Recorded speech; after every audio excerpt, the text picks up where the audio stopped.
Good morning, good afternoon, and good evening to you, wherever and whenever you are joining us. Welcome to our latest edition of What Caught My Eye, or WCME Sports. As always, I am your host, the coach Nick Vesci, joined by the boy, Stephen Vesci. I shall toast you with my heartiest wine. Thank you. And the man, Stephen Comlow, back Hello. from assignment. If you're new to our program, we like to think of ourselves as the sports show for sports fans about sports. We like to focus on what happens inside the lines of competition rather than the outside noise that dominates much of our sports rhetoric nowadays.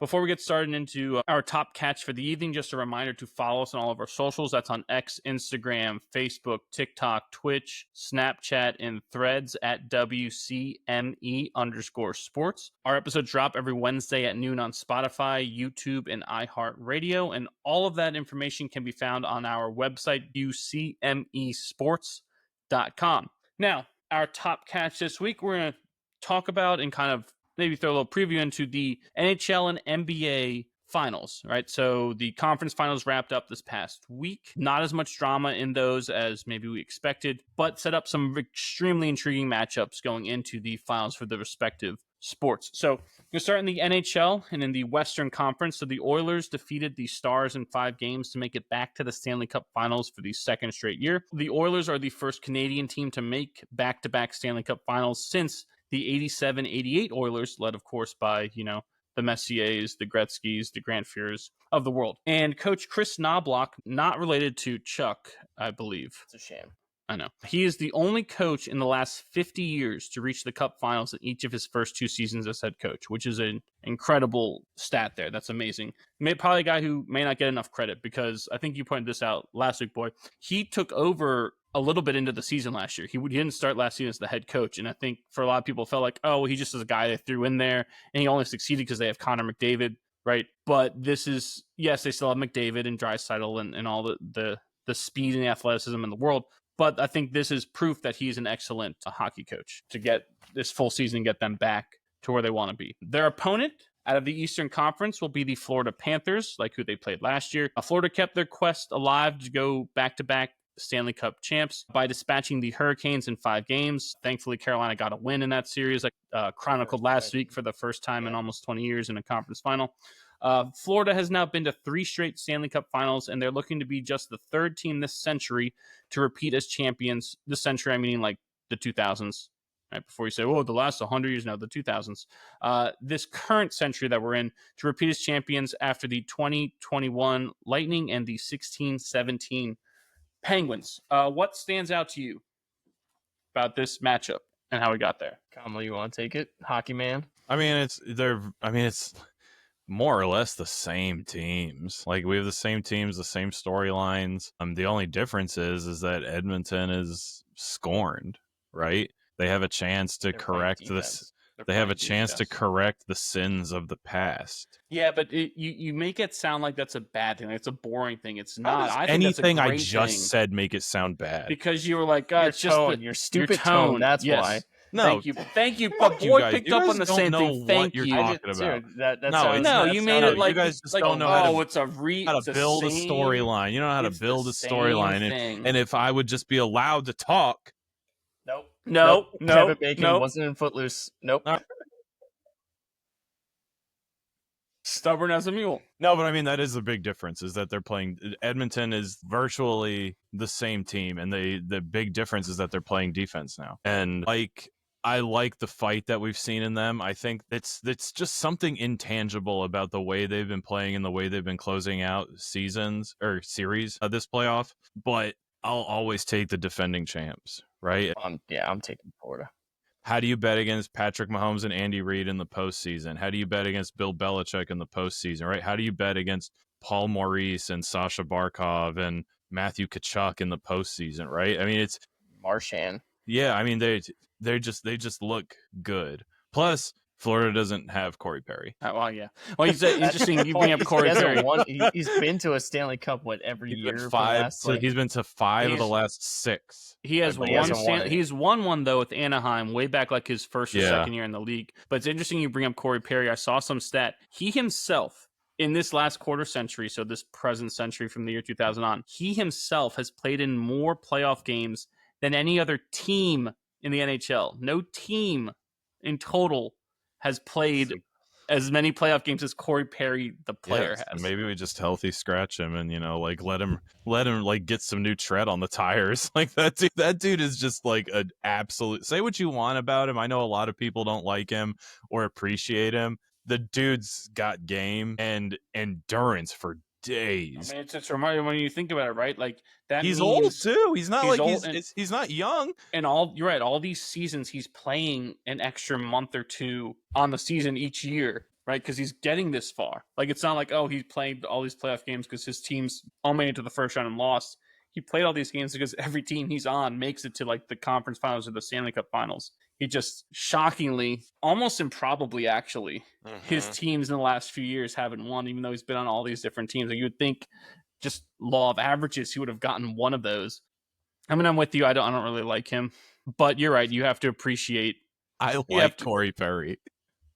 You like him? Like Corey. I've always liked Corey Perry. You just said you picked the Panthers because they don't have Corey Perry. Oh yeah, that doesn't mean I don't like him. It doesn't mean I wouldn't grab a beer with him or slap him 5 in the lineup. You know what I mean? Like I'd slap him 5 if he was coming. Yeah, I would give Corey Perry's a hard butt dap.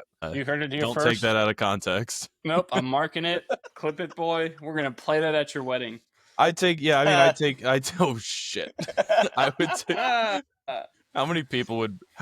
It'd be like an over under. How many people don't give a shit versus how many people boo me because it's Corey Perry? There would be 99% of people would have no idea what's happening, not give a shit. Yeah. But I have a hard time betting against Paul Maurice and his squad. I really enjoy I enjoy the way they play. And if I'm being 100% honest, they're the only team whose series I've called correctly in my bracket the whole way through. You just picked them the whole time. Yeah. Every other team I got is out. You bring up a good kind of point there of, they've given no reason to bet against them. Correct. Right? It's not like, some teams will make it back here and you'd be like, well, you know what? They made it back, but they lost these guys and they're here because this guy went on a run, but they still got all these great players. They're almost all intact. They lost like a couple players last year, but bringing in a Marchand changes that, it replaces those guys that they lost. There's been no weakness that they've shown, really. They've continued to play Panther hockey and grind people down and produce, right? That's always like the fears, the way they play, that you grind too much, you're not able to put the puck in the net, but they've had no issues with that. With your Reinhardts and your Bennetts and your Verhaeghes they're of the uninhibited. world. They have nothing to lose because your Luosterainens proven that they can win it, and they have won it, and they've gone the distance. They can skate free and uninhibited.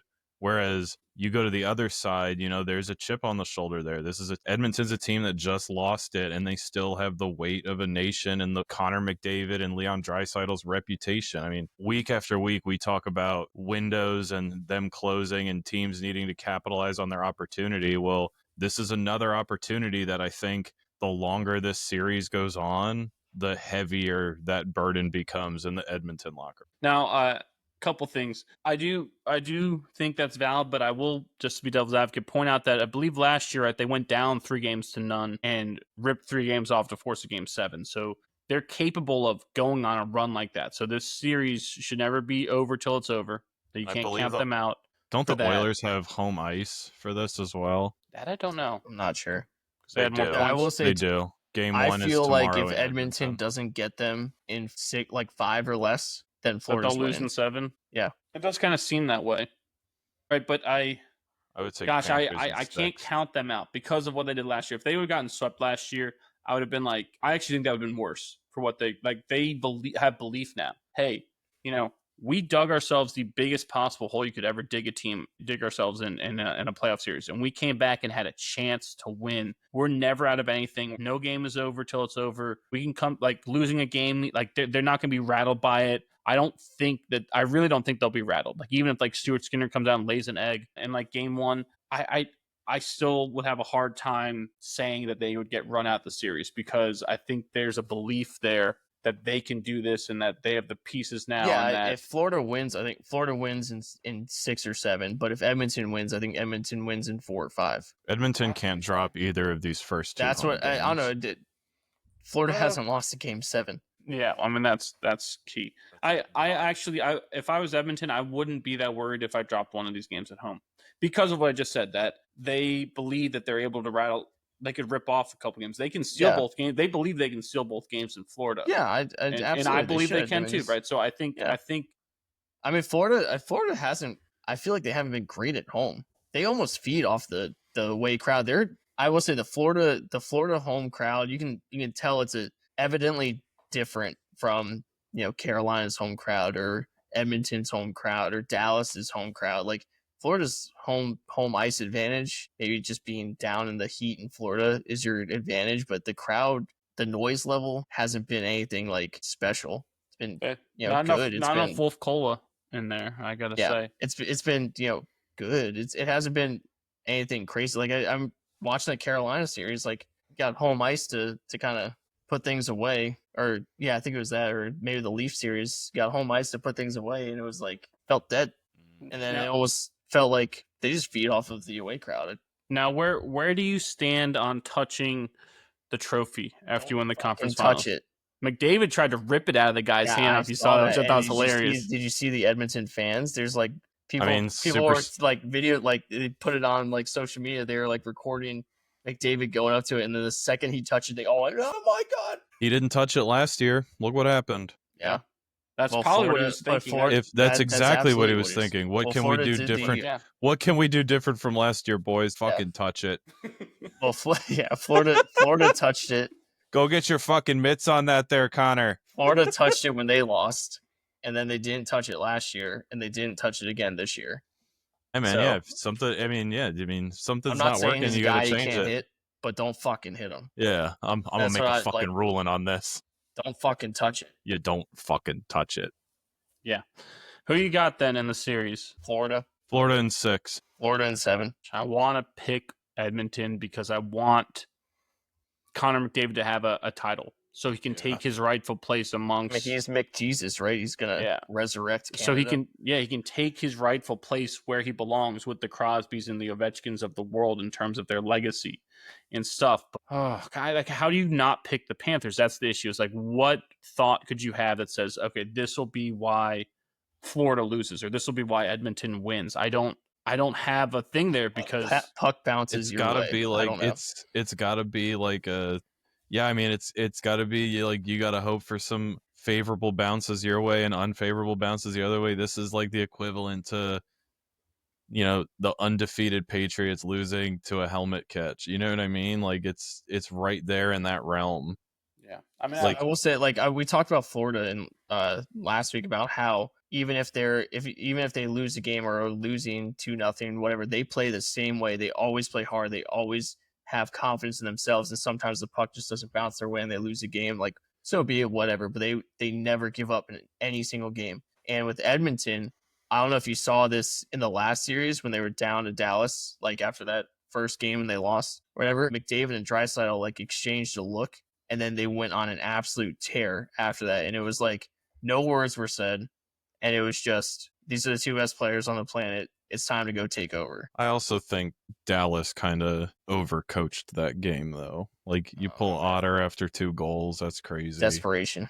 Yeah, I understand like needing the spark, but like now how the turns table, Edmonton's in the same spot. If Stuart Skinner starts giving up quick goals, like, do you all of a sudden then pull him quickly and throw Puckett in there? Because it's not like they have, and I'm not trying to throw shade, but they don't have a marquee goalie, and they've been very quick to snip snap with their goalies. Yeah, right. And you have no idea the physical toll swapping your goalies out that many times takes on a human being. Snip snap. Oh my gosh, yeah.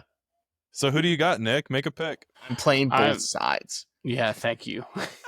I'm gonna go against conventional thought. I'm gonna take the Oilers just because, again, I want to see. I want to see McDavid win, and I think, like you said, boy, you only have so many chances, and especially now, this isn't the olden times where there's 12 teams, and that the original 6. Yeah, or even the Islanders, you could stack your team essentially and keep all those guys and win 4 in a row. Franchises. I mean, we've expanded 2 franchises in 3-4 years or whatever. Yeah, so we may never see McDavid advance as far again. So just for the sake of the sport, I think we would be better for hockey to have McDavid win because he is the best player of this generation. He's the best player on the planet, and it's almost like I don't want to say we need it because we don't. Like Florida's great; it's fun to watch them play, but I mean, Draisaitl's right up there too, though. Like, yeah, but I don't think you don't have one without the other. I know, but Draisaitl's like the Malkin. They're great players. Obviously, it's the McDavid's. Draisaitl's interviews are infinitely better. The McDavid's and the Crosbys are what drive things. Like that's stuff 100%. on the ice and off the ice. 100%. So yeah, I'm gonna take the Oilers just because I want to see Number that, of games. and they're gonna need a couple bounces. Maybe they get them. Right? Number of games. 6. Okay. Actually, no, 7. Okay. No, the extra storyline. Because I can't see the Panthers not being able to push it all the way. Edmonton needs all 4 home games to win. I get it. Technically, but no. Like they just have to win that last home game. Right. Moving on to the NBA. In the Eastern Conference, you had the Pacers defeat the Knicks in 6 games to reach their first finals since the year 2000, when they also beat New York in 6 to advance with Reggie Miller for 3. And then in the Western Conference, the Oklahoma City Thunder continued their dominant season by defeating the Timberwolves in 5 games pretty handedly to advance to their first final since 2012. Indiana seeking their first NBA title in team history and their first title since winning 3 out of 4 in the ABA from 1970 to 1973. I'm sure we all remember that. And then the Thunder are seeking their first title since 1979 when they were the Seattle Supersonics and they defeated the Washington Bullets in 5 games. Much better The sentence times. I'm sure you thought you would hear tonight. Better times. And then afterwards, you'd go to Blockbuster Video. Walk to school uphill both ways, 5 miles. Yeah. Give me the buttons for the. Yeah. And, on one side, like we said, OKC's been dominant this year. They've been the best team in the league, best regular season record. They've done the best in the playoffs, defeated arguably the better teams, you could say, than the Pacers have defeated. Just because you look at the buzz. So even though obviously Indiana defeated, had to go through Cleveland and New York, and I get it, but you think about the Nuggets and like the Jokic, right? You have to take out Anthony Edwards and Gobert and Randall and all those guys on the Wolves. Like and they did it easily, I think is what I'm saying. Like, yes, the Nuggets pushed them, but they got to Minnesota and it just was over before it started. It was like silky smooth, easy. They play the best defense in the league. I almost by far. Like Indiana's defense has been pretty good, but OKC's defense is phenomenal.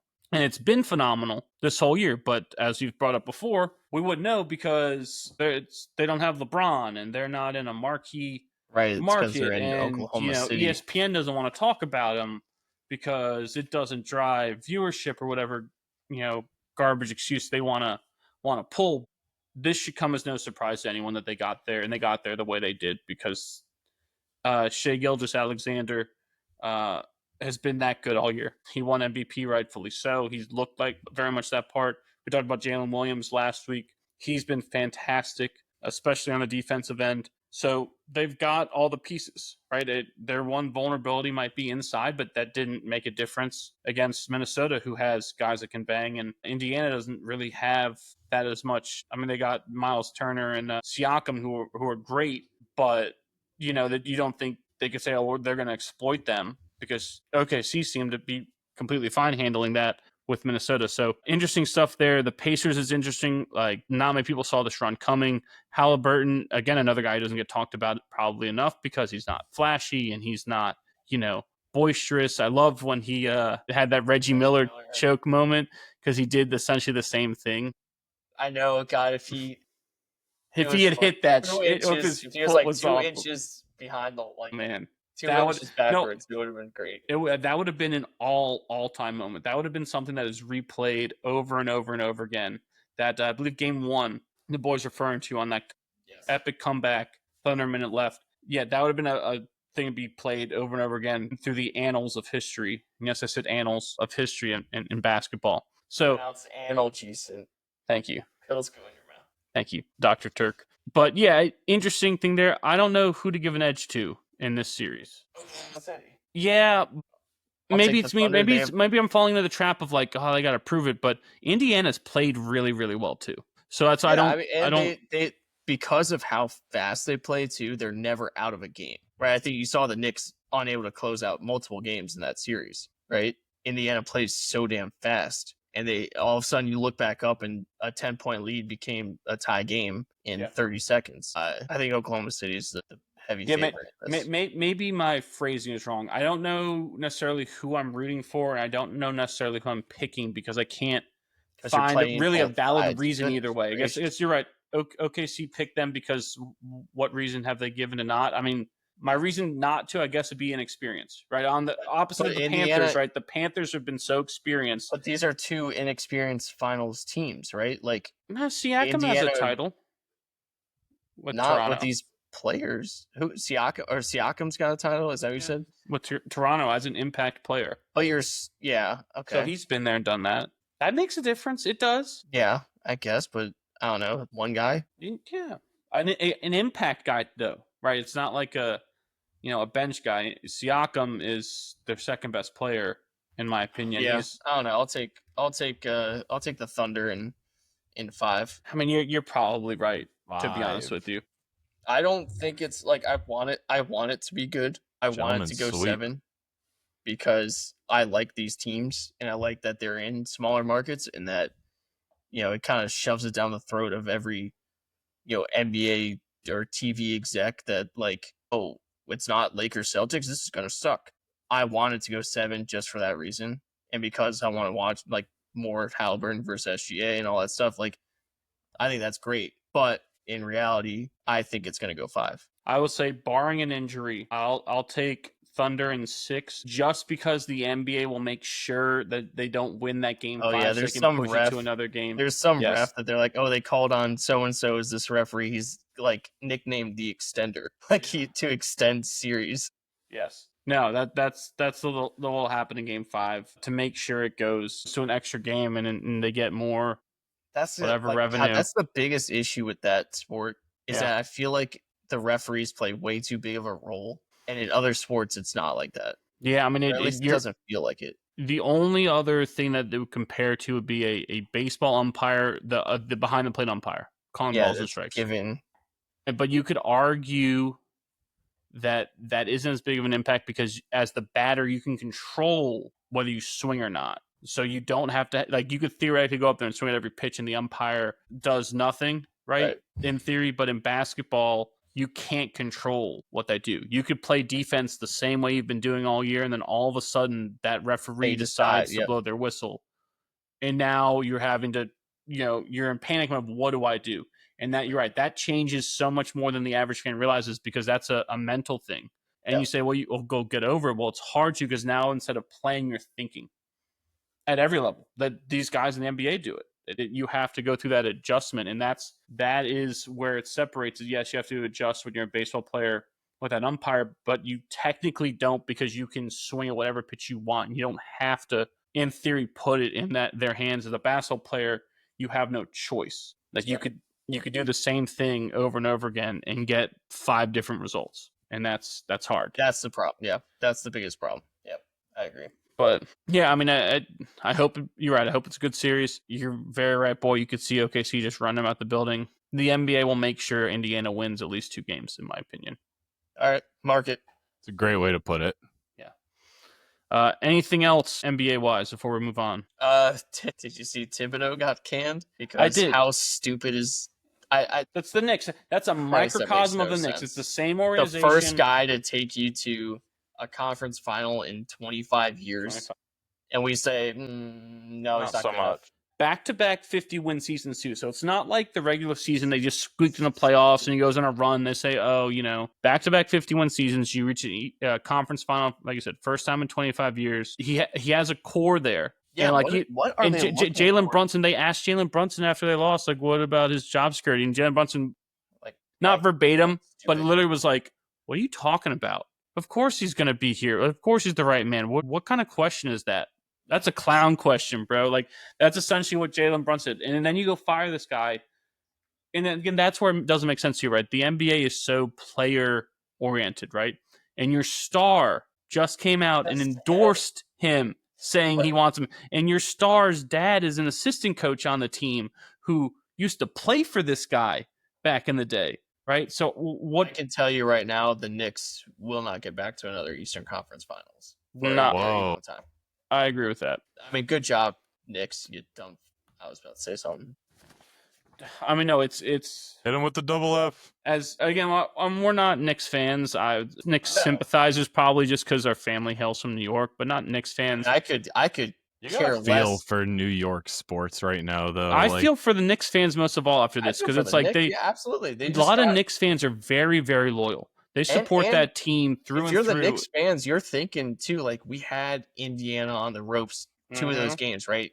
Like that series did, like it ended early, but it could have easily gone 7. Anything could have happened in that 7th game, but you're thinking like, really, God, we had them, and we could be playing for a title right now, right? Mm-hmm. And you're building on your, like Nick said, you have a core that you're building with. Why the hell would you decide to get rid of the coach?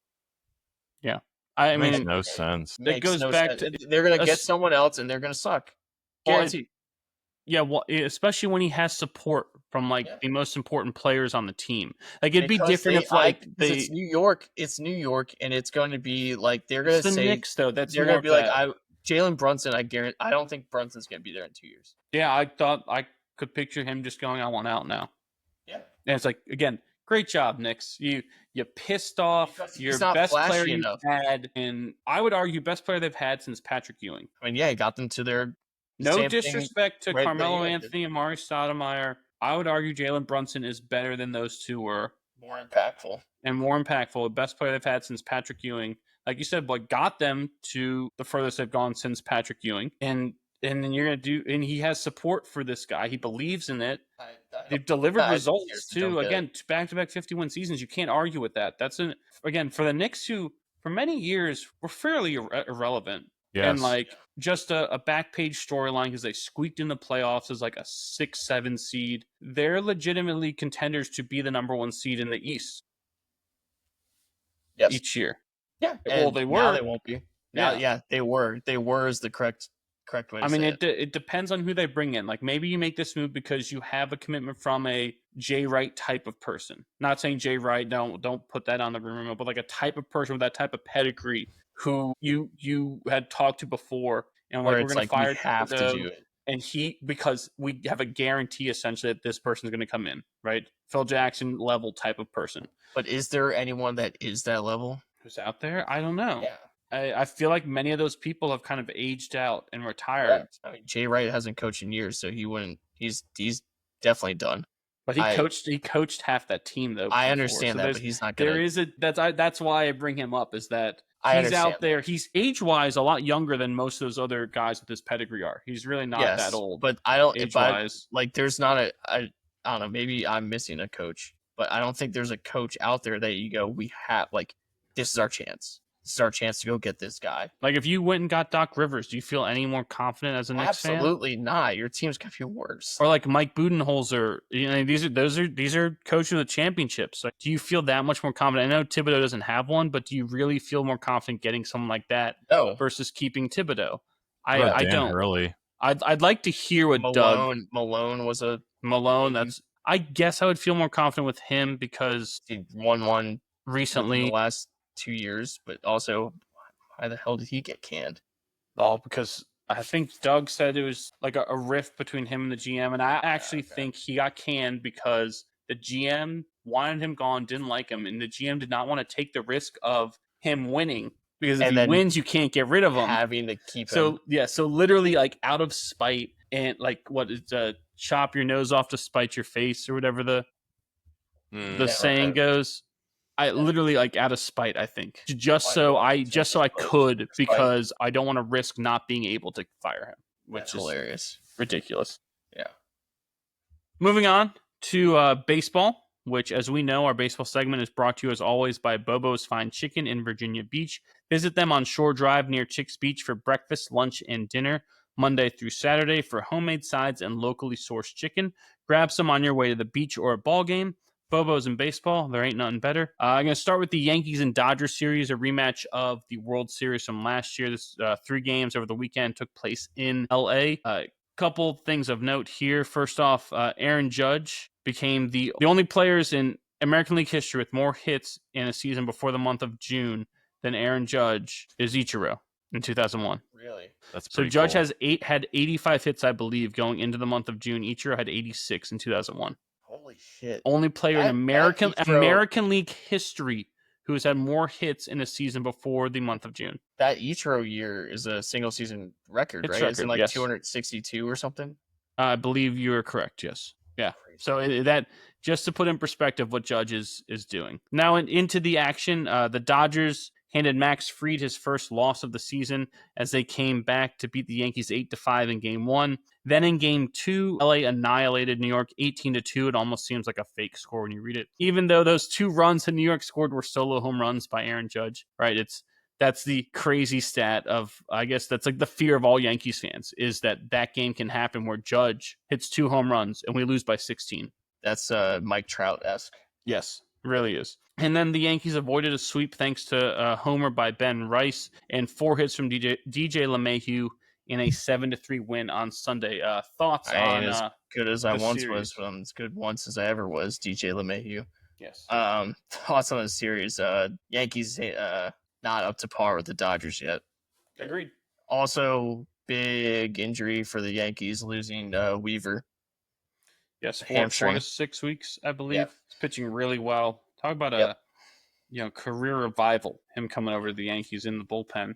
Well, He's a former starter. Fried got touched up for the first time, so he can bleed. You're just not up to par with the Dodgers yet.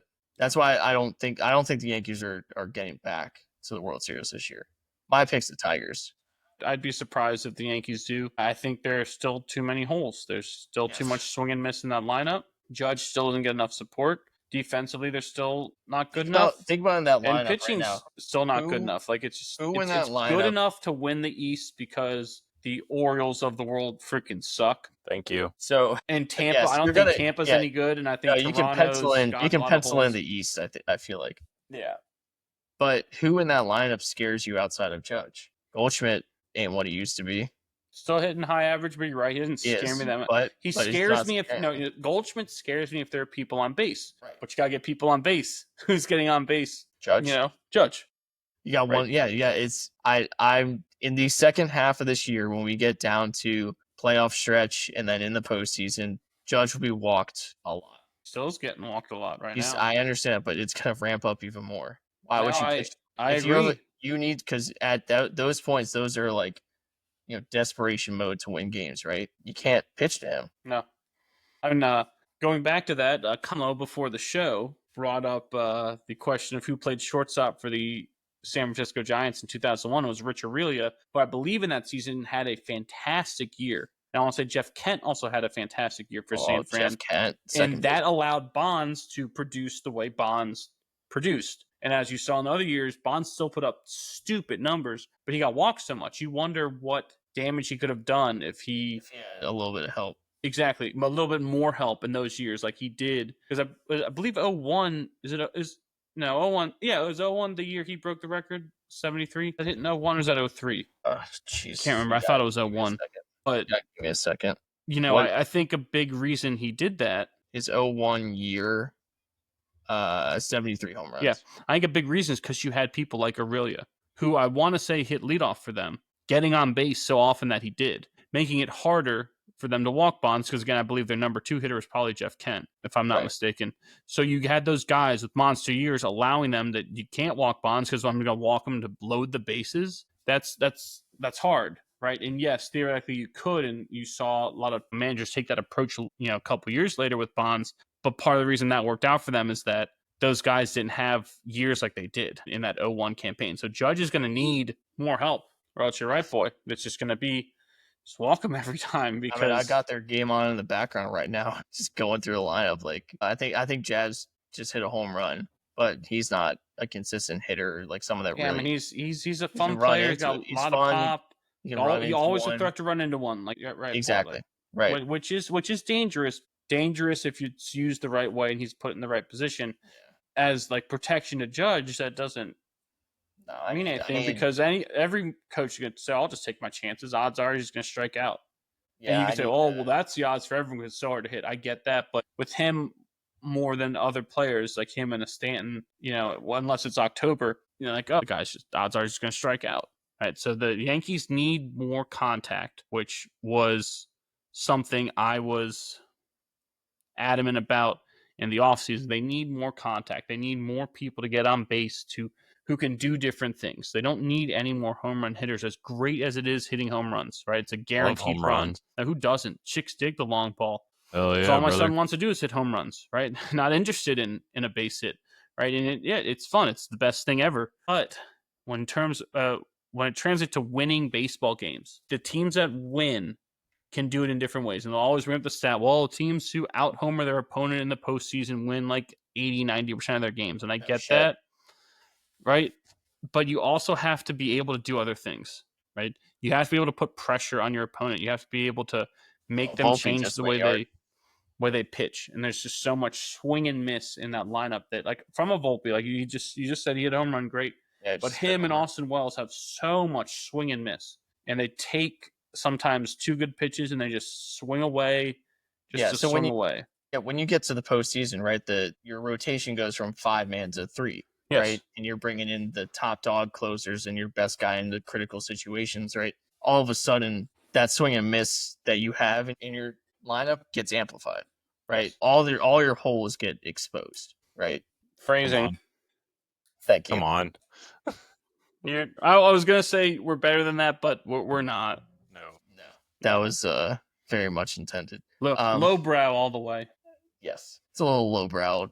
I don't love it though. Go for those, but I don't know. Your flaws are amplified. Yes, yeah, I agree. Moving on, the Twins-Mariners series I also wanted to highlight because that was a wild series as well. Two teams who are playing good baseball, by the way, in Seattle. So Mariners closer Andres Munoz gave up his first runs of the season as the Twins scored 3 in the 9th to force extras, and then Minnesota erupted for 6 in the 10th to stun Seattle 12-6 Friday night. But then on Saturday, Minnesota again forced extras in the 9th thanks to a Trevor Larnach RBI single. But Cole Young, in his major league debut, walked it off for the Mariners on a fielder's choice for a 5-4 Seattle victory. Then on Sunday, Munoz again blew the save. He came into this series not allowing a run the entire year. Not a run. And he left the series blowing 2 saves and 2 opportunities. He gave up the tying sac fly in the 9th, but Randy Arozarena hit a walk-off single to give the Mariners their second straight walk-off win 2-1 and take that series 2-1 over Minnesota. That was a fun series because that's a series like you could see that in the playoffs, you feel like, and that if you got them in the playoffs, this is what you would expect. Two very, very evenly matched teams who are going to compete till the end. Do you believe in Seattle? I love Cal Raleigh. I've always he's loved tied for the runs. I thought he was way ahead. Did Judge catch him? Well, no, major league lead. Yeah, I think he's ahead in the AL. There's Ohtani. He's tied with Ohtani, yeah. 23, I think. 23. I love his swing. I've always loved his swing, but he's a guy who had so much swing and miss because he was long to the ball, and he still is a little long, but I just love how smooth his swing is, and I love that there's so much power in it. Like, he's behind the ball, and like it looks like he's driving it instead of swinging it, and I love that. I love that he's a switch hitter. Love that he's a catcher. So I believe him from that standpoint, but the thing that would allow me to believe in Seattle the most is their pitching. Touched on Munoz, who was the best reliever. He probably still is the best reliever that's this season, right? Especially when you look at some guys like a Devin Williams, who's been dreadful. So you have that horse at the back end. You have all these pitchers, right? Your Logan Gilberts, Brian Wu. Gosh, it's a stable of guys, and that to me is a separator. Okay, I'm missing Luis Castillo. I think is still there. I'm still missing 2 other guys. That I think it's their year to finally win this division. Houston. If Texas. Not now, then when? I guess would be the question. With the pitching staff that is arguably, you could argue they are the best top to bottom pitching staff in baseball. You really could. Outside of the Dodgers. The Dodgers have had their pitching issues. They got guys that are hurt. Yeah. Right. Dodgers so I would argue like 6 guys hurt. Yeah, I would argue Seattle has best top to bottom pitching staff. When you go through, you got your back end, Horst and Munoz, you have all those starters. I don't know if there's any other team that could say that they have all that confidence with throwing those guys out there on the mound. It's just, you're right, you got a monkey get off their back. I think what their last playoff win was almost 25 years ago. The 01 season, I think, that we just talked about. So, yeah. Right? So, playoff series win, probably. No, maybe even playoff win. I don't know. You got to double check that. It's been a long time since they've had a lot to cheer for in October in the Pacific Northwest. It's like we talked about with Edmonton getting monkeys off their back or that pressure. That's definitely there in Seattle. And it is real, right, for these guys. So I believe that they have the talent to do it. They have the skill to do it. They have the pieces to do it, especially because we didn't even bring up Julio Rodriguez, who has the capability to be a top 10 player in the league. He isn't one because capability is the key word. He isn't one that has the capability to carry a team. So I believe they can, but for them, it's a believer when I see it. There's been too many disappointments with too many teams with good talent in Seattle. That's my issue with them. I'd argue that this one's the most talented, but there's been plenty of very talented teams run through Seattle and not get it done. So, yeah, I gotta see it to believe it with them. Speaking of that AL West, Framber Valdez of the Astros threw an 83-pitch complete game, allowing 1 run, and his battery mate Yainer Diaz hit the walk-off home run in the 9th inning as Houston defeated Tampa Bay 2-1 on Friday. Thought that was cool. That 83 pitches is flashed at bonkers. Me. You can't even do that in a video. You can't do that in a video game. No, you can't. I've tried. Mm-hmm.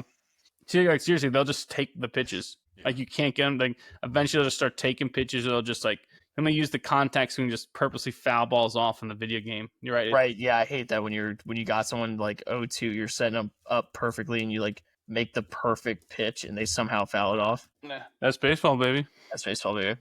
Give me a hot dog. Hot dog. Give me a hot dog. Yep. Did you want to go through these?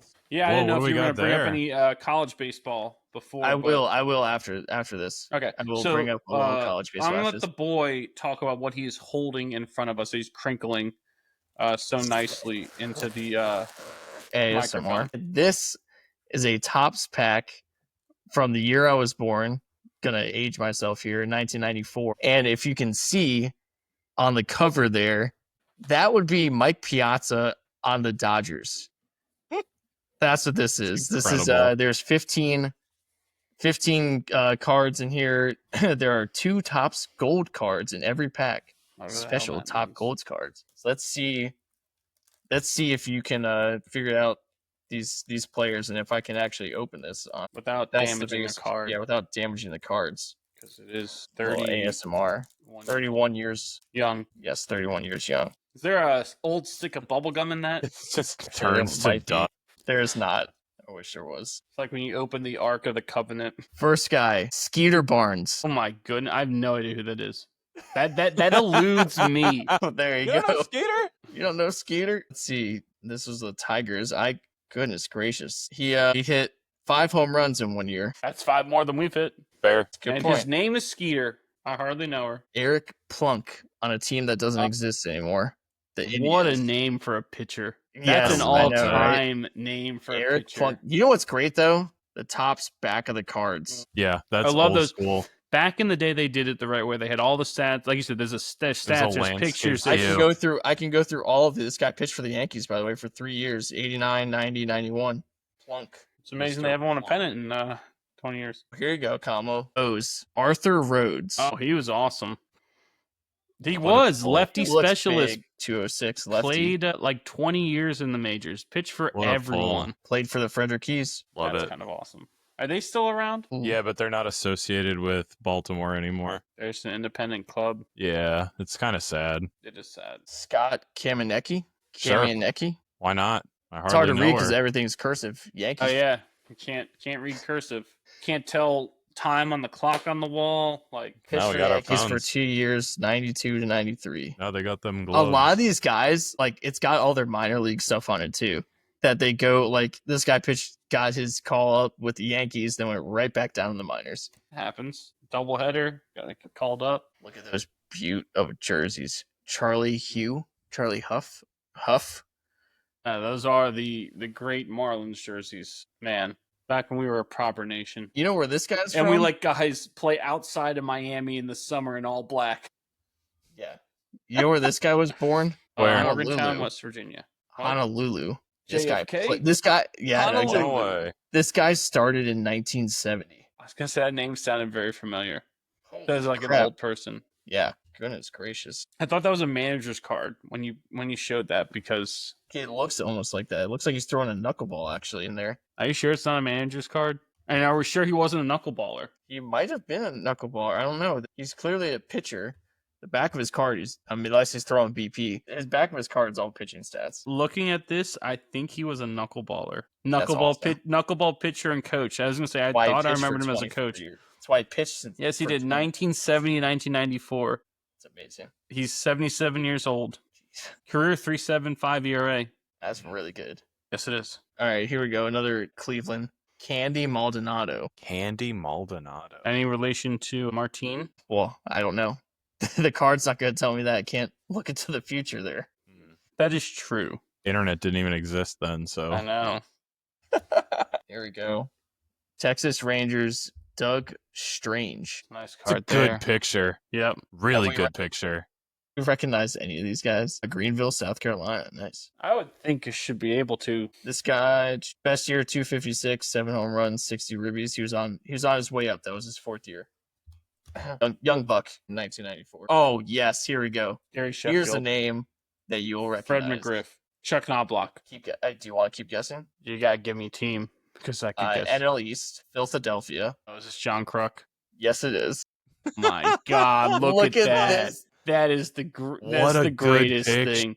I believe he's a career 300 hitter on the dot. Like, want to say that, like, if you look up John Kruk's total, Yes, it is. It's got it. But he Probably played a can't couple see it years enough. after that, didn't he? I'm sure he did. This has him from 86, started in 86. But at this moment, he was also a 300 career hitter. Yes, 300 career hitter, 100 career home runs on the dot as well. Yeah, so Kruk. he had 93 home runs at this point in time. You know where he's from? West Virginia.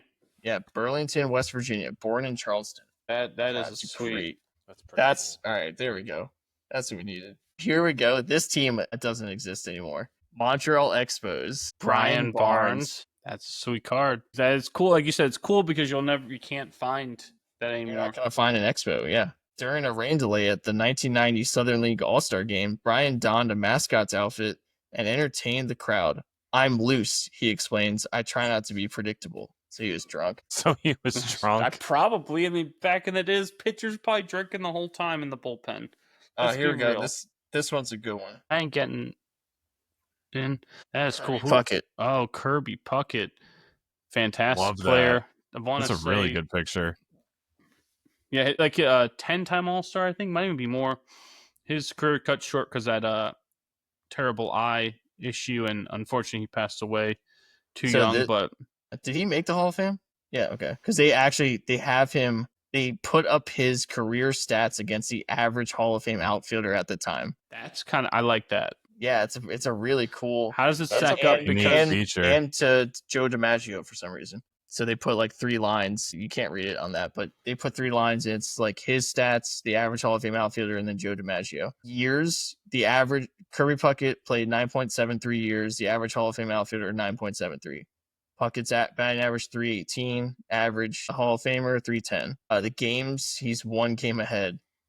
It's almost identical to the average. that's why they Hits, put it there to yeah, illustrate. hits, he's 200 more. Home runs, he's about 50 less. RBI, about 70 less. Slugging percentage, a little lower. Yeah, he wasn't like a power hitter, Yeah. but that is an interesting card. That's good one. This one, man, this next one is just for you, Nick. Oral also a I Hershiser, twin. love it. Also a twin. anal Hershiser. This would be Chuck Knobloch, isn't it? Yes, it is. My God, look at that. That Chucky. is Wow. pre-yips, and look at the writing with the silver. Man, was that his rookie year? No, No. he played 3 years. That was his 3rd year with So the Twins. I want to say I read a stat that for like the first half of the 90s in either the American League or the majors, he was like number 2 in WAR behind Ken Griffey Jr. That's amazing. He He's had not a home run hitter. no, but high average Gold Glove defense. Believe it or not, a lot of For yips. yes, and a lot of stolen bases. Also a lot of steroids, but you know who's counting? I can't believe we just got it. That is prophetic. That's a pretty good. That's prophetic right there because we brought him up earlier and it shows up. Yeah, that's amazing. That is Chucky. Badass. Badass. Pre-yips. This one, a coming attractions card with Brian Johnson and Scott Sanders of the Padres. So this must be the young guns prospects. Yeah. Yep. They play, I guess Las Vegas used to be the minor league Coming team of the Padres. attractions is wild. stupid cards. It's so stupid that's great. Yes. Yeah. All right, who's next? First Red Sox, I believe, on this. Nate Minchie. Look at that leg kick. Whoa. Exception. He's really getting that up there. Ain't fucking around. That was his first year with Boston. Career minor leaguer here. 2 years in Durham, by the way. Hit the bull. Go Bulls. You need to put that Knobloch card in a case, by the way. I want the Kruk. Yeah, Now. I want the Kruk card in the case now. Draft pick David Cooper. Huh? You do anything, Nick? No, I've never heard of that name, so I'm gonna say no. This has his high school stats. Freshman year, played JV. No stat lines. Hey, just like me. Yeah, it's amazing. He's got sophomore, junior, senior years. My gosh, that's crazy. His junior year, 85 strikeouts, 2.06 ERA, 8 complete games. That's funny. All right, who's next? Last card we got Pirates. Jerry Goff. Jared Goff? Jerry. No, can't say I've heard of that. Actually shocked that there weren't more that we've heard of. Yes, long time ago, but we know. This at guy least I played know. for the Expos for 2 years. Played for, Buffalo as a minor leaguer, and then the Pirates again. It is kind of funny. Some of the cards you get were like, who? Like, and then you look at the stats in the back, you're like, yeah, that's why we don't know him. Oh, I love it. That was great. The Kruk and the Knobloch card make the Those whole are thing worth it. huge. Because that is almost the Fuck two it. best cards you could have gotten. Absolutely. I mean, when you do think about it, almost the two best. Because Keith Hernandez was done by then, right? You're not getting him. I mean, I would have loved the Gary Sheffield, but I know not everyone loves Gary Sheffield. So, as much as I do. So, yeah, might be the two best cards you could have gotten. That's pretty amazing. Outside of like a By the Derek way, Jeter rookie one. That one would have been just sweet. just looking at the style of these cards, I just absolutely love what they used to do. You know, they Like, it's just so last year Vintage look of the camera. That is what I want. maybe right I there. can find The some. stat- I'll find it for you after the show. But last Everyone year, always Topps says read the back of the card, right? It's the stats, everything. Like, last that's year beautiful. came out with, I think they do it like every year, but they did a like a retro one. So they took modern players and put them in some retro ones, and we got a box of them. And so I showed it after the show, but there's a Gleyber Torres one in the same printing as those cards because they do like certain years they highlight. So it's like 94 was one of the years that they highlighted in this pack from last year. So I have several cards that are current players printed in the 1994 style. And you're right. It looks like that Gleyber Torres card looks so awesome. That's pretty cool. Yeah. So I'll show them to you after the show. The back, like how are the back of the cards? I think it's just like that. Yeah. Okay. That's what I love. Just like looking to the back of the card, reading these guys' stats, having a little picture, little blurb about them, fun anecdote. My name's Gary and I live in Gary, Indiana.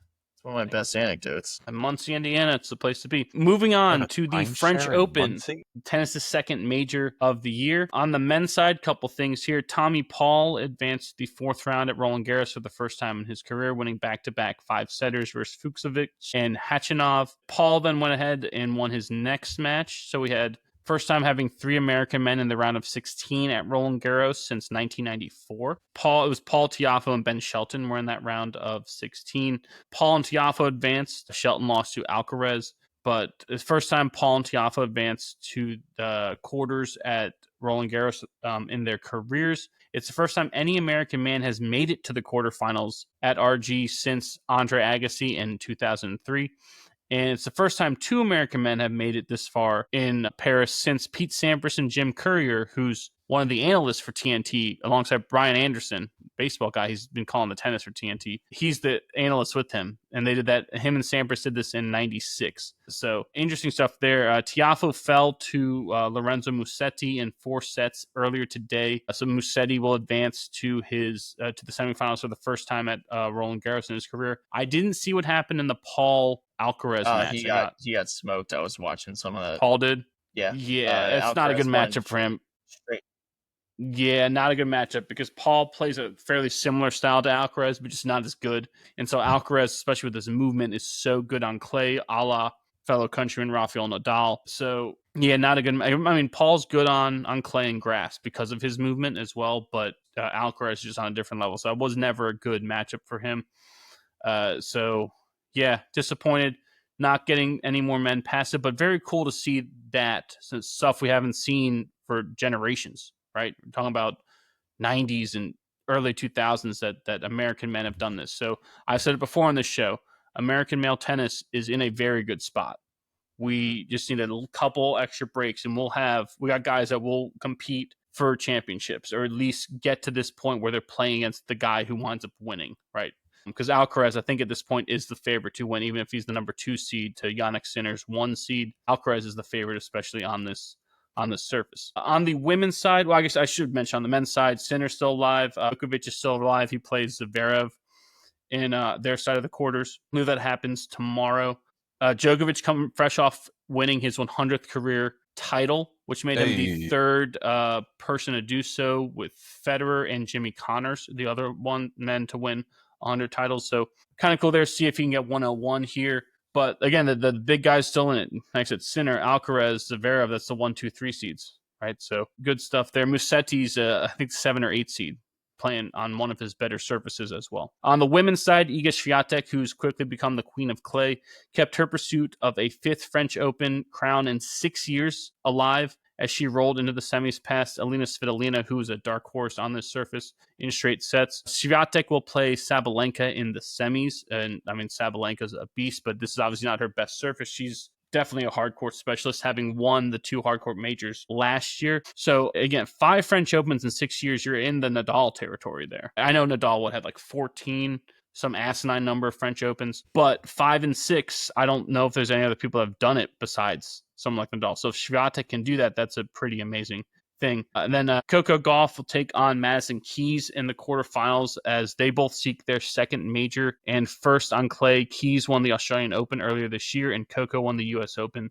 in 2023. So that, I mean, I guess that means we'll have an American in the semis, but it stinks at Coco and Keys. But that should be a fun match, especially with some familiarity being from the same country. Coco's number 2 seed, Keys is number 7, I believe, in Roland Garros. But I do want to bring up something that I learned.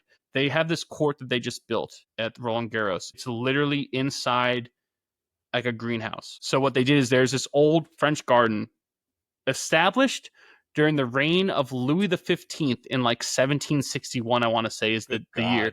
Yeah, it's crazy, right? In the garden, they built a stadium.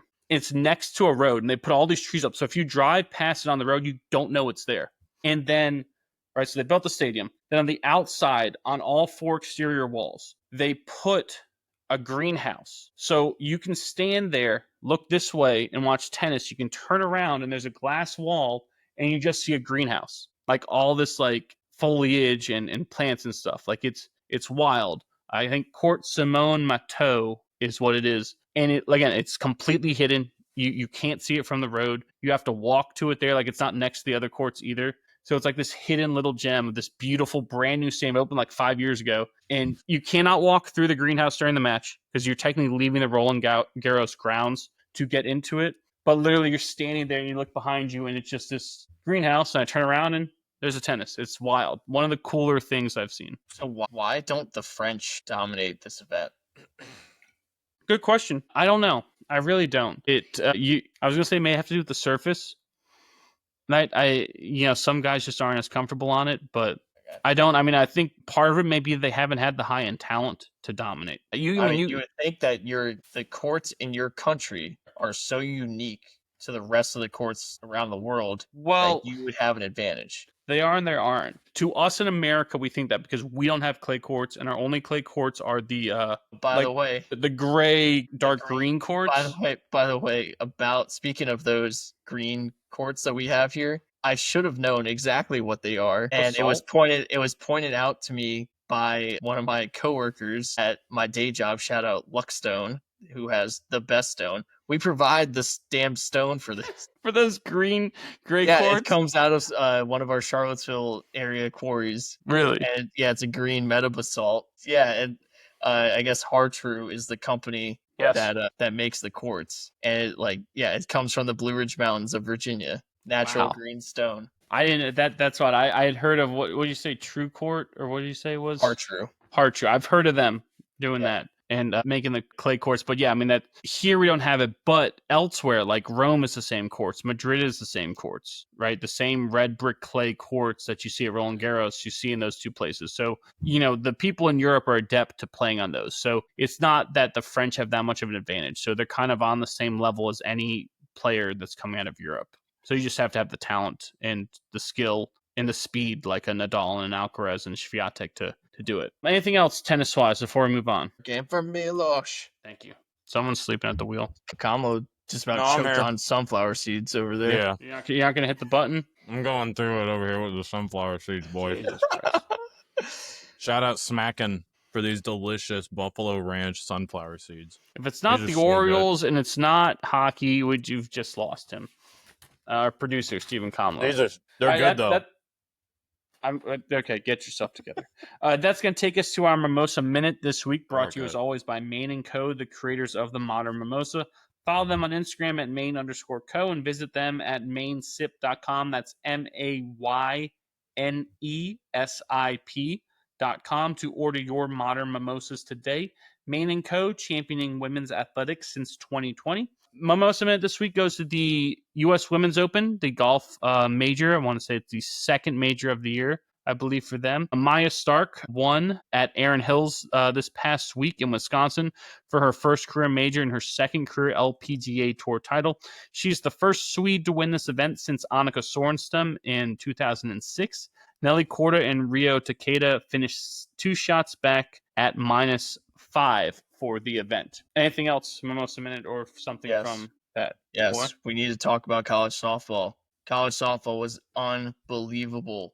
There were, I think, 3 or 4 games that came down to the 7th inning, some of them with 2 outs down to their last strike in the 7th inning against the best pitchers in the country, that people were going yard, walk-off home runs, tying home runs. It was insane. The college softball had everything. It had drama, it had passion, it had excitement, it had clutch hits, it had literally everything you could ask for. Speed, star power, all of it. Like these girls are throwing high velocity that the other girls are turning around, and controversy. I don't know if you saw the UCLA Tennessee game, but the game tying home run for UCLA, the girl stepped over the plate and missed it on the way home. And apparently you can't get assisted by someone from the dugout to, like, if someone touches you, then you're automatically out. But they reviewed it and said she didn't touch the plate, but we called her safe on the field. So the other part of her getting touched and assisted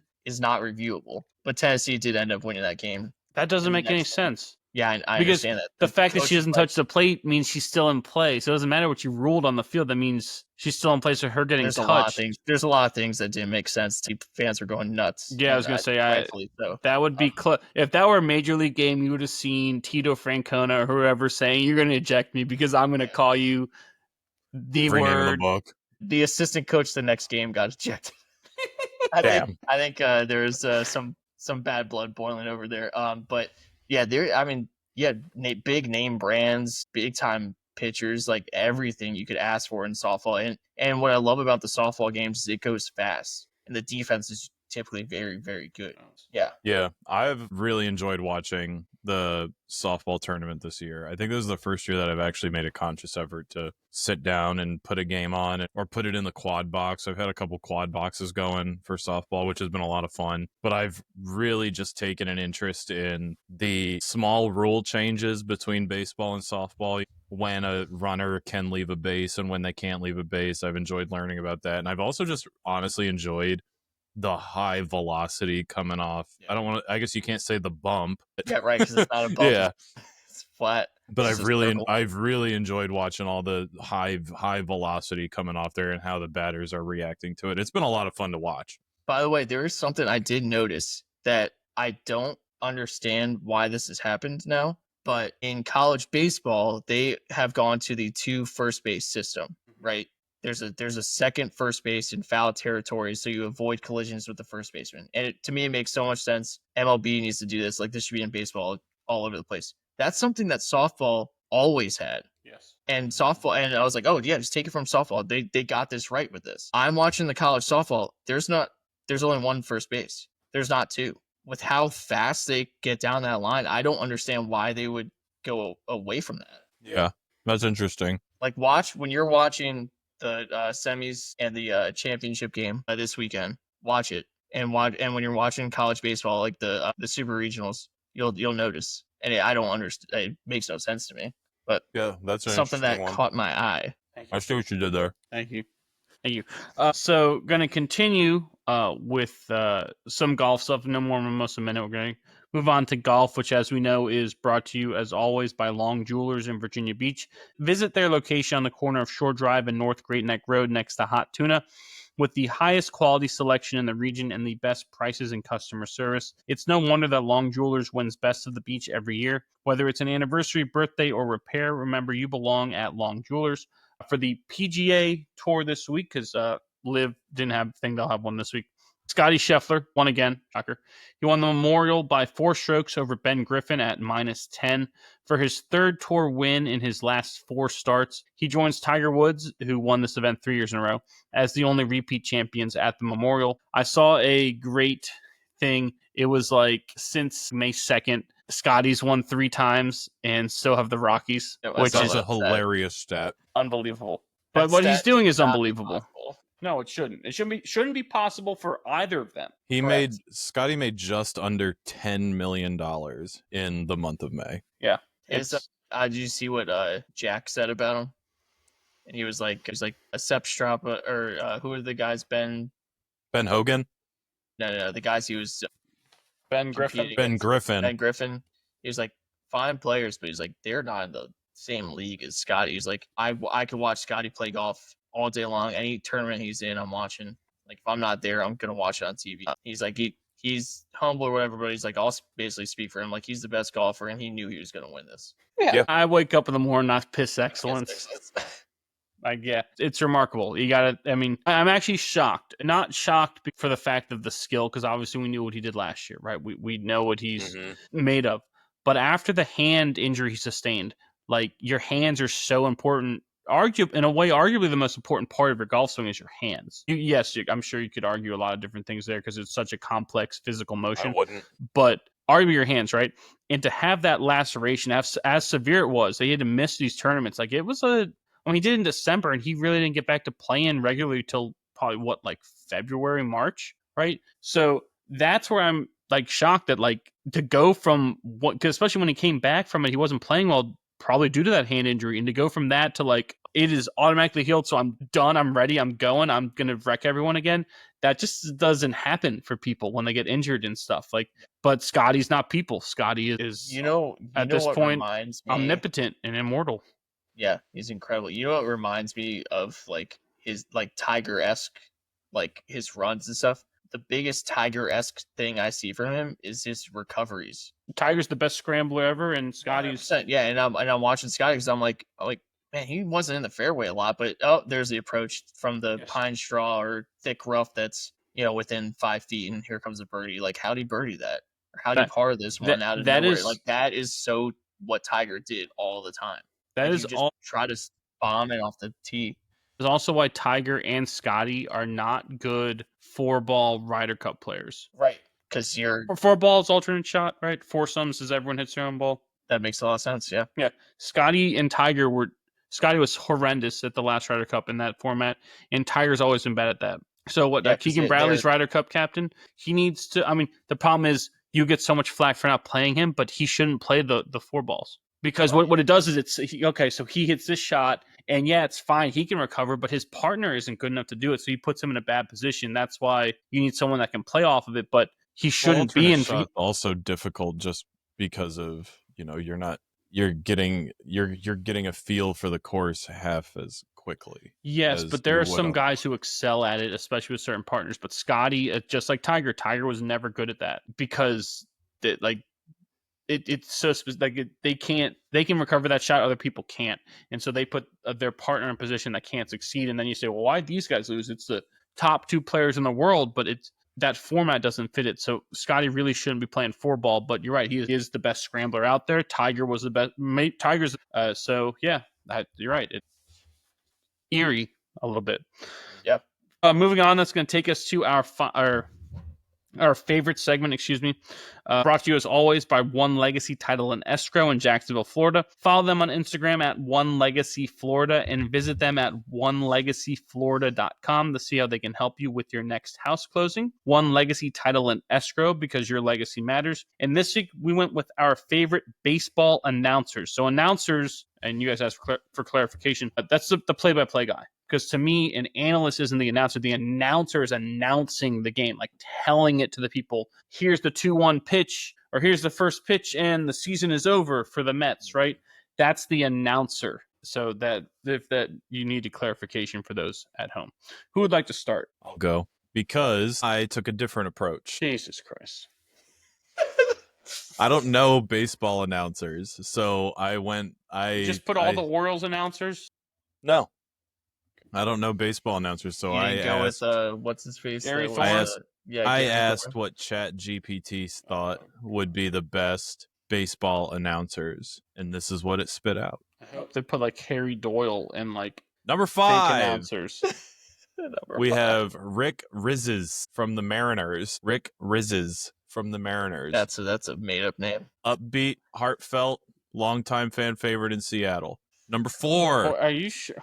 We're going with Bob Uecker. Bob Uecker. That's a real name. From the Brewers. Iconic, hilarious, voice of the team for generations. Semi-retired. Number 3. We're going with He's Len. Dead.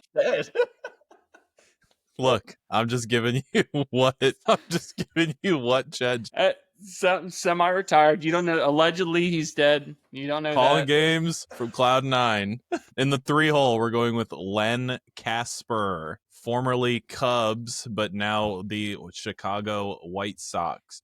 Also dead. Why do fans love him? He is intelligent, music-loving, and he connects well with fans. Number 2, we have a duo. We have Dwayne Quipper and Mike Crow, also known as Cruck and Quip for the Giants. Yes. Legendary chemistry. I'm reading it. Thank you, Nick. You go and sip that drink and chill out. You come into my house, you get my wife's name right. We got their legendary chemistry. They're also very laid back, insightful, and quite funny. Sounds like a group that I know. And then in the 1 hole, we got Gary Cohen from the Mets. He is a trusted voice, passionate, calls big moments well. And he paired with popular analysts Keith Hernandez and Ron Darling. Well, yeah, if you could handle Keith Hernandez. And then there's some honorable mentions that I'm not even going to get into because I would just destroy these names. Rudo? We have the guy that used to be for the Angels and is now with the MLB Network. Matt Vasgersian. He's on my list. Vasgersian. Yeah. Vasgersian. Come on now. I can get Tom Hamilton. I can get Charlie Steiner, and I can maybe Ken Korak for the A's radio. Jeez, ChatGPT. Get it together. Okay. There you go, Stevie. You're up. Follow that. I have 2 honorable mentions. The first one, if the moon were made out of barbecue spare ribs, would you eat it then? I know I would. I'd wash it down with a nice, cool Budweiser. The great alcoholic himself, Harry Carey, probably had a lot of Malorts in those mugs. No, only. And the other honorable mention, Bob Uecker. Semi-retired. One goddamn hit. That's all we got. Can't say that on the air. Don't worry, no one's listening. Number 5, the guy Kamala couldn't pronounce, Matt Vasgersian, or Matty V, as he's known in the inner circle over there. The voice of MLB The Show when the show was the best game on the planet. I'm not a huge Matty V fan when he comes to like announcing real games, but MLB The Show, he's so good. Number 4, Vin Scully, the classic, iconic Dodgers announcer who could paint a picture with his words and would just he would give you the greatest out of nowhere facts about whoever's pitching or the guy on the plate. And you know what I love about him is that he made an effort and the time to get to know the opposing teams. That was what was so great about Vin Scully. And number 3, Jason Benetti, who's now the Detroit Tigers announcer. He was the White Sox. He upgraded. Great move by him, by the way. That's He why does they're winning. a lot. He's a very versatile announcer, and he's just an absolute professional. I love Jason Benetti. Number 2, Kamala, you'll enjoy this one. Jim Brockmeyer. Hey, there we go. Love it. That's a Played great by one. Hank Azaria. Great show. Need to rewatch it because it's absolutely hilarious. 10 out of 10 would recommend. Yeah. And then number 1, on a more serious note, John Miller. His voice was like I could hear his voice and just go back to being a kid watching Sunday Night Baseball. Like that was John Miller with Joe Morgan, right? He was the best. I'll hang up and listen.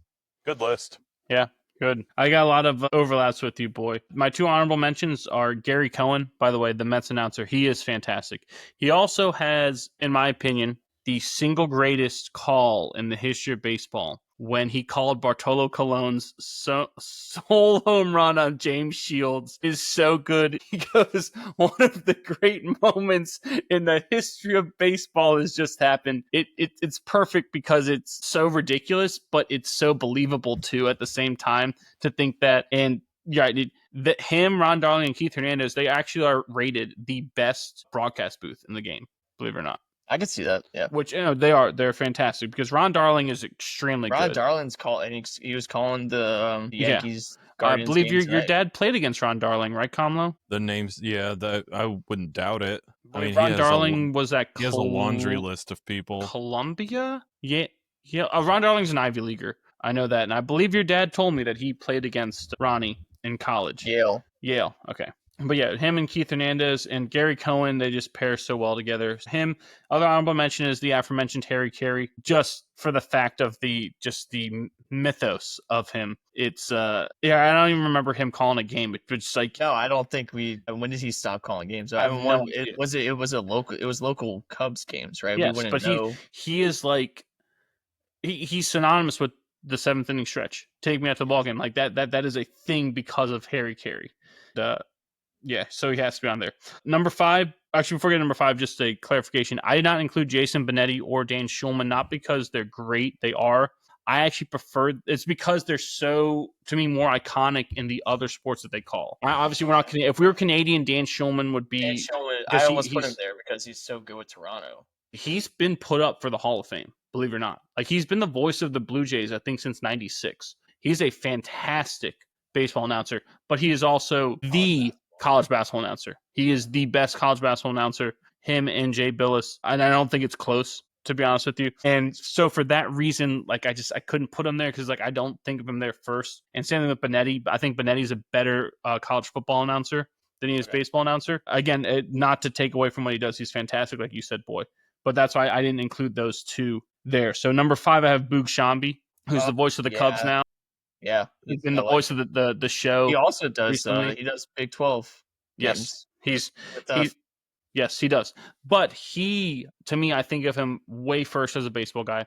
I agree with that. I'm much better baseball announcer than he is basketball, and he's good at basketball. Right? Not saying anything away from him, but he's a baseball guy. He was the voice of the show for last year. Is he still the voice? For the last few years, I feel like he's been the voice of the done radio stuff. To me, he's a baseball guy. So Boog Shambi. Number 5. Number 4, like you said, Matt Vasgersian, Matty V. Big part is because we grew up playing the video game with him. But he is also fun in the booth. I love his versatility too, being able to do stuff on MLB Network as well. Yes, I like him a lot on MLB Network hosting. Yeah. He's probably my favorite host. I mean, again, I haven't watched MLB Network in forever because YouTube. They cut it. Yeah. Number 3, Bob Uecker. It's hard to like. The only reason he's not number 1 is because the 2 people in front of him are so good. Right, and that doesn't take anything away from Bob Uecker. Bob Uecker is one of the icons of the industry, really he is. But man, his stuff in Major League too, as well, like Harry Doyle, I think. Like you said, the one goddamn hit, that's all we got. It's so good. You see him pouring the Jack Daniels in it, like it's Brockmeyer before Brockmeyer. Yeah. Number 2, John Miller. Like you said, I mean, the voice is still there. Like you hear a Giants highlight because he does the radio for them, and you like literally your head snaps back. Yeah. What? Who is that? I know. I need him on Sunday Night Baseball. Yes, John Miller and Joe Morgan were the best at it. May he rest in peace. Joe Morgan, not John Miller. John Miller is still alive. And number 1 is Vin Scully. He's the greatest of all time to do it. No one has been better at it. He could call paint drying, and you would tune in to listen to it. He's that good. Like you said, he paints a picture with his words. He's the best orator that has ever lived, in my opinion, any sport. And the voice to do it, the intellect, the skill. Like, if people don't understand the skill involved in being able to do that. He did it by himself, right? Yes, for a lot of games, he was doing things by himself. And to be able to do that is asinine, really. Like, it's insane. Like, it doesn't compute. So, I mean, you could watch any game with him. I would, when he was still, he passed away, last year before? 2 years ago, I think. 2 years. When he was still alive and still calling games, if I had a chance to tune in, I would just. I didn't even care about the Dodgers. I didn't care who they're playing. I just wanted to hear Vin Scully call a game. I just wanted to hear him talk about baseball and put you back into what baseball felt like it's supposed to be. It's a pastime. That's one of the things about that sport that people lose at times because they're so caught up in the highlights and the fast-paced things and this and that. But Vin Scully would do that for you, and he would put you back into a different time, and you would lose yourself. You really would.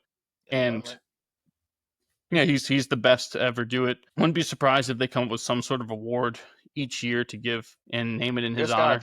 There's got to be an award. Well, there's the Ford C. Frick Award is what Cooperstown hands out. Cooperstown hands out, and that's how you get inducted into the Hall of Fame. So whenever you win the Ford C. Frick Award, that's you getting a plaque in Cooperstown. So I think Joe Buck actually just got that. Notice he's notably absent, by the way. Yeah, from all of our lists. I honestly, his name didn't even pop into my mind because all these people are better. Correct. Yes. And also you talk about baseball versus other sports. Like, I think of him with Troy Aikman in football. I know he always does the World Series. But that's how much I don't like him. Carver. Yeah. Who was terrible. May he rest in peace. I believe he just passed away. No Kevin Burkhardt on any of these lists. The new or not Kevin Burkhardt. Joe Davis. Yeah, Joe Davis. He's good. Just not enough there yet for me with Joe. There are a lot of guys that could have been on here, right? That are great announcers, right? Baseball is lucky to have guys like this, but it's the hardest sport to do. You have to fill in dead air, like dead air. You have to fill it in. But for some people, that makes it easier. Yeah. But like no Brian Anderson here. Brian Anderson's a great. Yeah, but he falls into that. He might be a better basketball announcer. Yeah, like Doc Emmerich was the greatest hockey announcer, right? Yes. His whole he wanted to be a baseball announcer. He called hockey games like baseball games. Yeah, but he called a Pirates game like when he was on his retirement tour. Like I guess he's from Pittsburgh area or something, so he called it a Pirates game. And I listened to it, and the problem is he's so hockey speed and doing things. And I was like, he had his calling in hockey, right? In baseball, I didn't think it worked very well. I mean, he would have adjusted and done everything because he's so good, but obviously, but I was like, oh yeah, there's a reason why he was the best hockey announcer. And anything else before we move on? That's going to take us to our last segment here. What to look for. Brought to you as always by VB Cookie Co. Looking for the perfect way to stand out at the next event you are hosting? Well, custom cookies are a timeless way to have everyone still buzzing even after they leave. Look no further for your cookie needs than VB Cookie Co. Follow them on Instagram at VB Cookie Co. and message them to order yours today. Whether it is a bridal shower, birthday, engagement, or baby shower, their team will work with you to make all your cookie dreams come true. VB Cookie Co. for the sweetest moments. And who would like to tell us something to watch for? I mean, outside of Stanley Cup playoffs, they're getting underway tomorrow or today, I guess, when this airs on the 4th, out in Edmonton at 8 p.m. Eastern. What I think I'm most looking forward to this week is Live Golf is going to be coming back to Virginia. They'll be playing at RTJ, or Robert Trent Jones Country Club, up in Gainesville, Virginia. What I'm most looking forward to out of this, though, is their running series that they've been doing since Miami called The Duels, where they pair a professional live golfer up with a YouTube content creator. Oh. And they play best ball out of the big group of them. and there's a winner, and then every duels that they do, so they went Miami, they're going to be in Virginia, then they'll be in UK, and then they'll be back in Chicago. They air on a different content creator's YouTube page, helping grow that page, right? So the first one came out on Grant Horvat's channel. This one is going to be coming out on the Bryan Bros golf channel, if you're familiar with Wesley and George Bryan. So this one in Virginia will be on their YouTube channel. Be sure to check it out. Richmond native Nicholas Fat Perez Stubbe is going to be playing. We don't know who they're going to be paired up with yet, I don't think. I'd imagine Grant will probably be playing with Phil because they have a very good relationship, but it'll be cool. And the pros that are playing aren't like the lower guys on the teams. I think Bryson has committed, Sergio, Phil, John Rahm, and Cam Smith have all committed to playing in this. Bubba, I think, as well. But it's pretty cool. I've really enjoyed this to see like the creators play with the pros like that. So I'm pretty excited. I know about Rahm that. played with Fat. But that makes sense. I mean, they're both Callaway golfers. Yeah. Well, because I saw like a clip from theirs the other day that they talked to Rahm about his Masters dinner.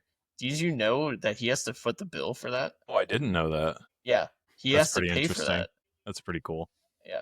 I mean, it sucks, but it's pretty cool. But he actually like so Augusta. He had every year the guest list gets bigger. He had like essentially. the Spanish. Yeah, right. Well, if you do account for the die off. That's a horribly insensitive way to put it. Like the Departed. Yeah. Sorry, you a cop?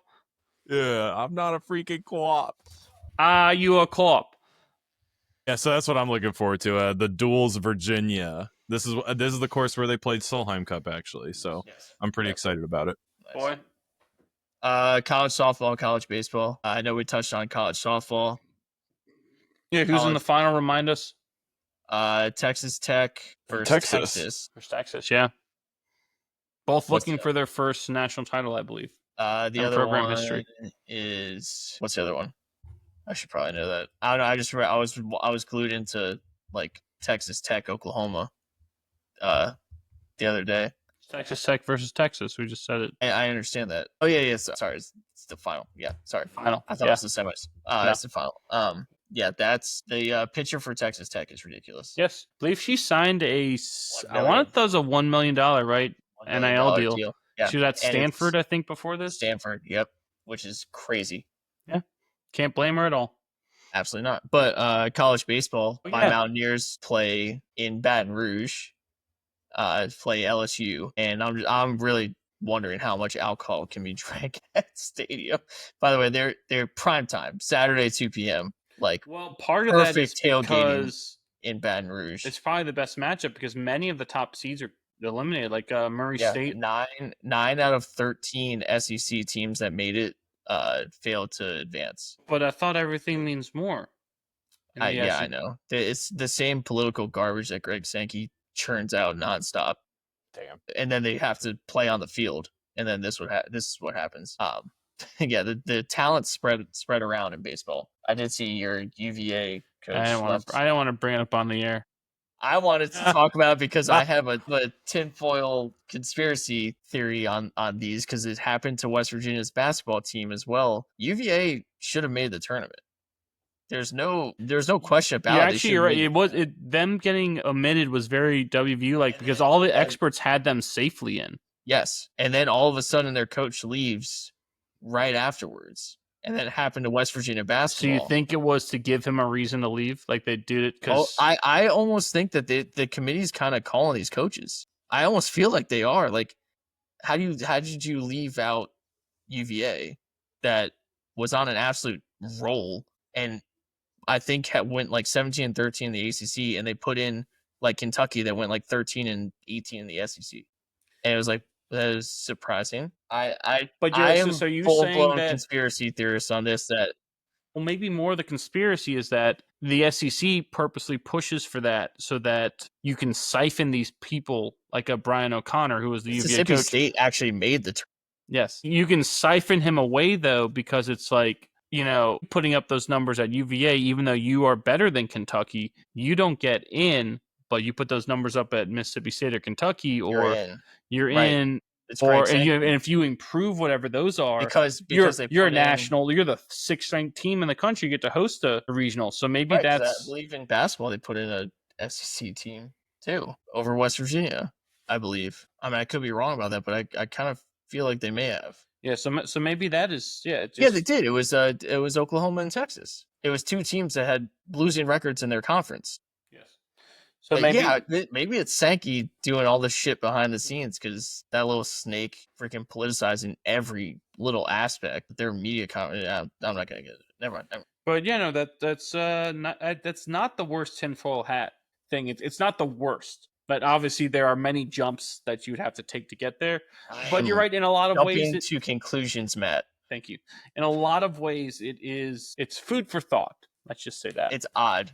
It's odd that the team that has the most major leaguers out of any school, right, UVA, and has a national championship within the last 10 years and was ranked number 2 in the nation to start the year, got snubbed the way they did. Yes, because I guess, yeah, to your point, if they're an SEC team that did that to start the year, same record, and it's not like the ACC is like a bottom feeder in baseball. They're the second best conference. Yes. Arguably the best. They actually have the most teams in the super regionals. Which I feel like they do a lot. ACC teams do perform historically well in the last probably 10, 20 years in this. They used to not be good at baseball. I don't know if you know that. I did not know that. 30 years ago, straight hot trash garbage. That's interesting. Yes. So those schools made a conscious investment to create baseball programs and do it the way they did to have the, I don't want to say dominance, but have the results that we've seen in this generation, right? So this generation have no idea that SEC baseball used to be complete garbage. Yeah, terrible. Yeah, I like the conspiracy theory. For me, a couple things here. I got the Belmont Stakes, just to say it. I mean, does anyone care? No, but it's an American tradition, so why the hell not? And the French Open Finals will take place this Saturday and Sunday. I love tennis. Those should be fun to watch. You got a lot of, like we said before, a lot of big names still alive there. Anything else before we wrap this up? No, sir. All right. So that's going to do it for us here on What Caught My Eye, or WCME Sports. As always, for the man, Stephen Comlo, and the boy, Stephen Vesci, I am the coach, Nick Vesci. Make sure to follow us on all of our socials on X, Instagram, Facebook, TikTok, Twitch, Snapchat, and Threads. I don't think I missed anything, did I? Maybe, probably. At UCME_sports. Our episodes drop every Wednesday at noon on Spotify, YouTube, and iHeartRadio. Be on the lookout for our companion podcasts, WCME Soccer, Golf, Basketball, and Hockey. All this information can be found on our website, WCMEsports.com. As always, reminder, be decent to each other, have a good one, and we will see you next time. Take care, Guatemala.